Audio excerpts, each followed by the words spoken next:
তারপর বলো পার্সোনালিটিহীন মানুষগুলো কেমন আছো?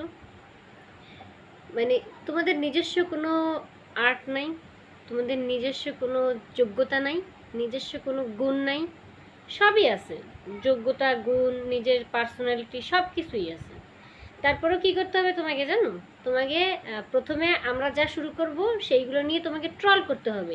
ইনবক্সে এসে তোমাকে সেইগুলো নিয়ে হচ্ছে হাস্যকর হাস্যকর মন্তব্য করতে হবে। এরপরে তোমরা সেই জিনিসগুলো শুরু করবা, শুরু করে ক্ষান্ত থাকবা না। আমরা যা যা করব, আমরা যেই সমস্ত যেই জিনিসগুলো করব, সেম টু সেম কপি করবা।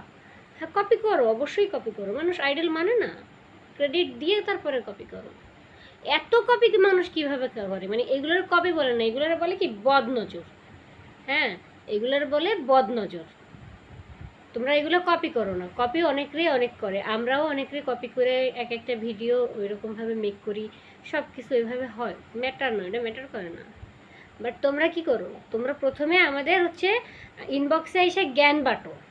হ্যাঁ, নেক্সটে নিজেরা শুরু করো। এরপরে আমরা আজকে এই পোস্ট করলাম, তোমাদের আজকে বিকালবেলা সেই পোস্ট করতে হবে। আজকে আমরা ওই করলাম, কালকে তোমাদের সেই করতে হবে। কেন রে?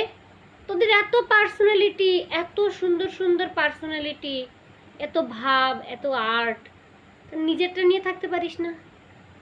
তোদের তো নিজেরটা নিয়ে থাকা উচিত। কিসের জন্য আমাদের অনুকরণ করতে হবে?